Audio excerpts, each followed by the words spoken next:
K Surendran മാധ്യമങ്ങളോട് സംസാരിക്കുന്നുണ്ട് തത്സമയം. വിജയസാധ്യത സുനിൽകുമാറിനായതുകൊണ്ട് മുസ്ലിങ്ങളൊക്കെ സുനിൽകുമാറിന് വോട്ട് ചെയ്തു.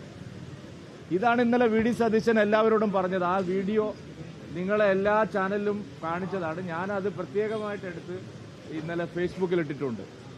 വി ഡി സതീശൻ പറഞ്ഞത് മുരളീധരന് വിജയസാധ്യതയില്ലായിരുന്നു. അവിടെ വിജയസാധ്യത വി എസ് സുനിൽകുമാറിനായിരുന്നു. അതുകൊണ്ട് ഞങ്ങളെ വോട്ട് LDF-ലേക്കാണ് പോയത്. നോക്കൂ, നിങ്ങൾ കെ കരുണാകരന്റെ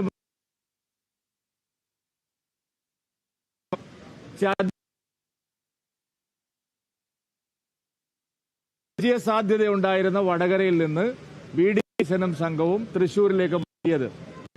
പാവപ്പെട്ട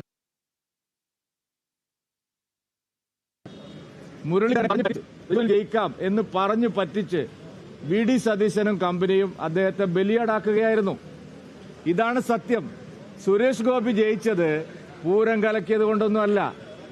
ഒല്ലൂരിലെ ക്രൈസ്തവ കേന്ദ്രങ്ങളിലെല്ലാം സുരേഷ് ഗോപിയാണ് ലീഡ് ചെയ്തത്. ചാവക്കാട്ടും ഗുരുവായൂരിലും മുസ്ലിങ്ങൾ തിങ്ങിപ്പാർക്കുന്ന സ്ഥലങ്ങളിൽ സുരേഷ് ഗോപിക്ക് നല്ല നിലയിൽ വോട്ട് കിട്ടിയിട്ടുണ്ട്.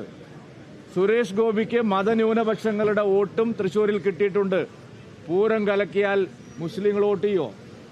പൂരം കലക്കിയാൽ ക്രിസ്ത്യാനികൾ വോട്ട് ചെയ്യോ? എന്ത് പച്ചക്കള്ളമാണ് വി ഡി സതീശൻ പറയുന്നത്. വി ഡി സതീശൻ പിണറായി വിജയന്റെ ഏജന്റാണ്. പിണറായി വിജയന്റെ ബി ടീമാണ്. പിണറായി വിജയനെ സഹായിക്കുന്ന ആളാണ് V D Satheesan. V D സതീശനും പിണറായി വിജയനും രണ്ട് ശരീരമാണെങ്കിലും ഒരു മനസ്സാണ്. വി ഡി സതീശന്റെ പേരിൽ ഉയർന്നു വന്ന പുനർജനി തട്ടിപ്പ് കേസ് എന്തുകൊണ്ടാണ് കോൾഡ് സ്റ്റോറേജിൽ നിന്ന് പുറത്തെടുക്കാത്തത്? എന്തുകൊണ്ടാണ് സതീശനെ ചോദ്യം ചെയ്യാത്തത്? അദ്ദേഹത്തിനെതിരെ ഒരു കേസ് പോലും എടുക്കാത്തത്? വി ഡി സതീശനും പിണറായി വിജയനും ഒരമ്മ വറ്റ മക്കളെ പോലെ പ്രവർത്തിക്കുന്നവരാണ്. അതുകൊണ്ട് ഇവിടെ അന്തർധാര UDF-ഉം LDF-ഉം തമ്മിലാണ്. ADGP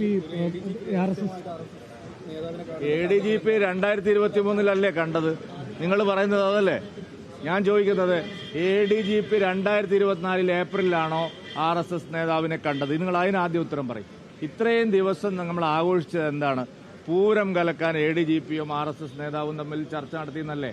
2023 2024 ADGP RSS-നെ കണ്ടത്? ഈ ADGP-ക്ക് കുഞ്ഞാലിക്കുട്ടിയുമായിട്ടും കോൺഗ്രസിലെ എല്ലാ നേതാക്കളുമായിട്ടും അടുത്ത ബന്ധമാണ്. നിങ്ങൾ എന്താണ് അത് ചർച്ച ചെയ്യാത്തത്? ഈ ADGP രാഹുൽ ഗാന്ധിയെയും കണ്ടിട്ടുണ്ട്. ഈ ADGP കുഞ്ഞാലിക്കുട്ടിയെയും കണ്ടിട്ടുണ്ട്. ഈ ADGP വി ഡി സതീശന്റെ വളരെ അടുത്ത ആളാണ്. എന്താ നിങ്ങൾ അത് ചർച്ച ചെയ്യാത്തത്? അതപ്പോ ഒരാൾ ADGP ഒരാളെ കണ്ടു എന്ന് പറഞ്ഞിട്ട് അത് പൂരം കലക്കാനാണ് എന്ന് പറയാൻ എന്ത് വിഡ്ഢിത്തമാണ് സതീശൻ പറയുന്നത്? എനിക്ക് മനസ്സിലാവുന്നില്ല.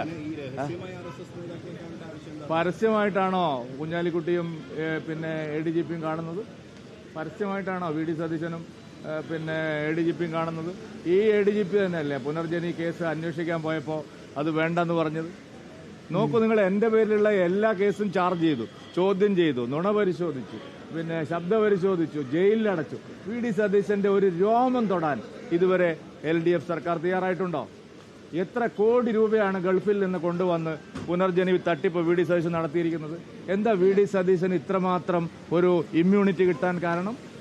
അന്തർധാരയാണ് കേരളത്തിൽ UDF-ഉം LDF-ഉം. പക്ഷേ വി ഡി സതീശൻ അടക്കമുള്ളവർ പറയുന്നത് അത് നിങ്ങൾ ഈ അടക്കമുള്ള ആരാണ് ഈ V D Satheesan? V D Satheesan അടക്കമുള്ളവർ പറയുന്നത് എന്താണ്? വേദവാക്യം പറയുമ്പോൾ മെസ്സഞ്ചറാണ്, BJP-യുടെ മെസ്സഞ്ചർ, അല്ലെങ്കിൽ എന്ത് കാര്യത്തിനാണ് ഞാൻ ചോദിക്കുന്നത്? പിണറായിട്ട് ദൂതനാണ് ADGP. അല്ല, ഞാൻ ചോദിക്കുന്നത് വി ഡി സതീശൻ വിളമ്പുന്ന വിഡിത്തം ഇങ്ങനെ ഏറ്റു പറയാനുള്ളതാണോ നിങ്ങൾക്ക്? എന്തിനാണ് മെസ്സഞ്ചർ ആയത്? ഏത് കാര്യത്തിലാണ്? പറയട്ടെ, ഞങ്ങൾ ഏതെങ്കിലും ഒരു കാര്യം ഞാൻ എന്തിനാണ് അല്ലല്ല വാർത്ത വന്നതിന് അങ്ങനെ തന്നെയാണ്. എന്റെ ബൈറ്റ് നിങ്ങൾ നോക്കിയാൽ അറിയാം. പൂരവുമായി ബന്ധപ്പെട്ട് ഇത്തരത്തിലുള്ള ഒരു ചർച്ചയും നടന്നിട്ടില്ല എന്നാണ് വളരെ വ്യക്തമായി ഞാൻ പറഞ്ഞത്. പിന്നെ എന്തിനാണ് എന്റെ ബൈറ്റിൽ അത് വളരെ ക്ലിയർ അണ്ടർസ്റ്റുഡ്. പിന്നെ ചുമ്മാ ചോദിക്കുന്നതാണ്. ഞാൻ അന്ന് പറഞ്ഞ ഒരു ഉണ്ടയില്ലാത്ത വെടിയാണ്. ഇപ്പോഴും പറയുന്നു, വി ഡി സതീശൻ ഉണ്ടയില്ലാത്ത വെടി ആവർത്തിക്കുകയാണ്. കാരണം പൂരവുമായിട്ട് ഇതിന് യാതൊരു ബന്ധവുമില്ല.